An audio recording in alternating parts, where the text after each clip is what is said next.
Assalamualaikum. Eh, Pada kesempatan ini saya ingin sharing tentang tanya jawab soal penelitian PLTS yang sebelumnya sudah saya sharing di YouTube. Ya, perkenalkan nama saya Marina Atiasa dari UIPM.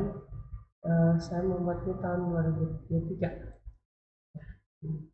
Pertanyaan pertama, kenapa dipakai preferensi untuk simulasi PLTS ini? Ya, karena preferensi ini salah satu simulasi yang cukup bagus ya, menyajikan data dalam bentuk laporan lengkap, grafik dan tabel tertentu sesuai dengan yang kita butuhkan dan dapat data diekspor untuk digunakan di perangkat lunak lain. Preferensi dirancang untuk digunakan oleh arsitek, insinyur, dan peneliti yang memerlukan rancangan eh, fotovoltaik ya atau PLTS ini. Jadi di sini juga banyak digunakan dalam pendidikan, penelitian-penelitian. Kita bisa lihat di jurnal-jurnal PLTS, terus dia ada banyak bantuannya dan terperinci dan prosedur-prosedur kita bisa memilih misalnya mau off grid atau on grid atau misalnya pompa, terus menawarkan pendekatan yang mudah digunakan dengan bantuan untuk mengembangkan proyek. Jadi dia bisa merubah-ubah data meteo, data pribadi dari berbagai sumber. Terus apa regulasi tentang PLTS di Indonesia?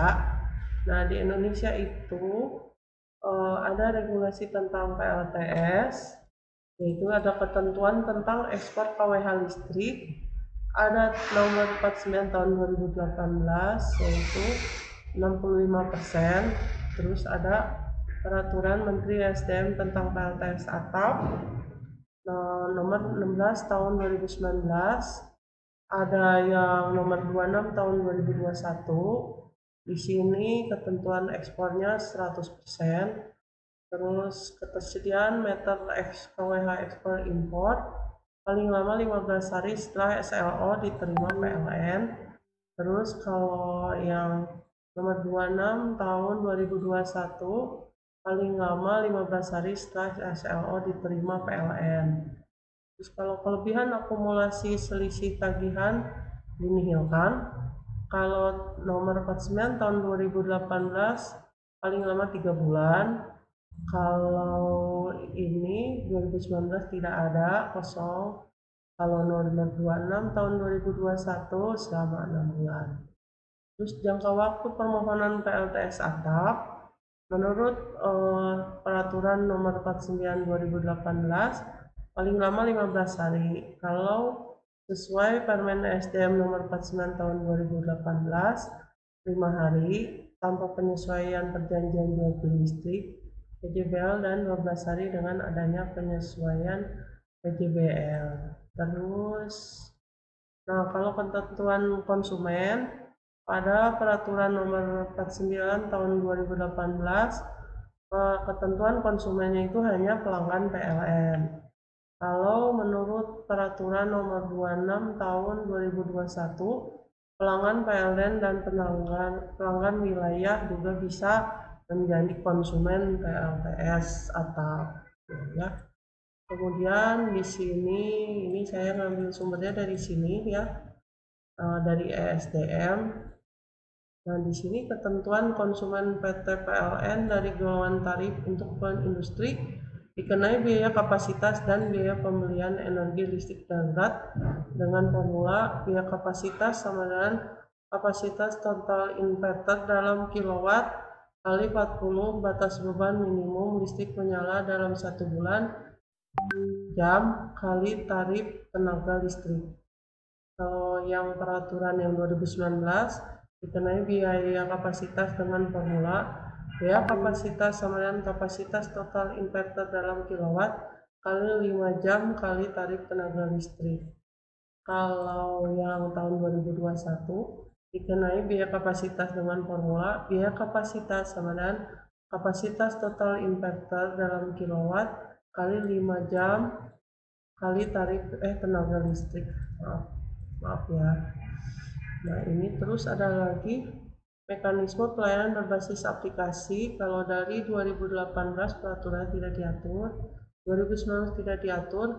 Kalau tahun 2021 diatur untuk kemudahan penyampaian permohonan, pelaporan, dan pengawasan program PLTS atap di Indonesia.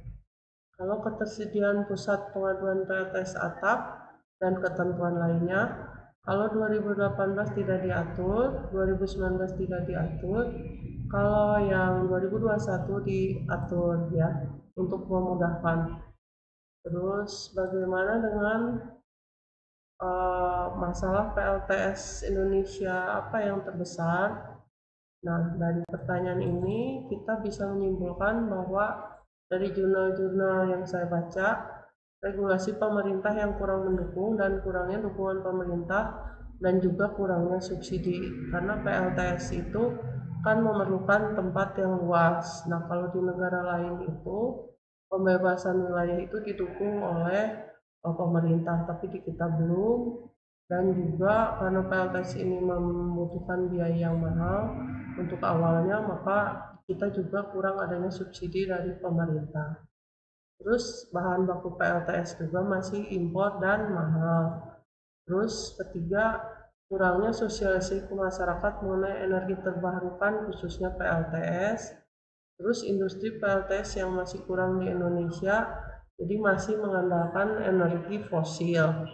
Padahal sebentar lagi bakal habis ya. Jadi di sini masalah-masalah utamanya di Indonesia. Jadi utamanya regulasi pemerintah masih kurang. Terus ini kenapa PLTS baik dipakai di Indonesia? Nah, ini salah satu alasan utamanya. Jadi potensi cahaya di Indonesia yang walaupun bukan salah satu yang terbaik di dunia, tapi Indonesia hanya mempunyai 2 musim. Jadi kita tidak ada musim salju, tidak ada musim semi. Jadi kita cuma ada musim hujan dan musim panas. Jadi terus kemudahan dalam mencari bahan baku. Ya, sebenarnya di Indonesia ini bahan baku banyak, tapi tidak ada yang mengolah. Tapi kalau untuk penjualan banyak. Terus kemudahan dalam instalasi. Ya. Dalam 20 tahun atau kurang energi fosil akan habis. Nah, terus perbandingan antara memakai PLTS dan memakai PLN. Kalau misalnya PLN itu kita hanya bayar di awal, kemudian instalasi kita bisa bayar ke itu ya yang suka masang itu. Kemudian sisanya kita tinggal biaya bulanan atau token. Tapi kalau PLTS itu kita harus mengeluarkan biaya awal yang cukup besar untuk komponen-komponennya dan kita harus juga maintenance sendiri. Jadi terus kalau masang PLTS kita harus tahu dulu regulasinya karena kalau kita salah maka kita harus membayar biaya denda yang cukup mahal ke pihak PLN. Sudah banyak kasus gitu ya. Terus perbandingan PLTS dengan PLTU.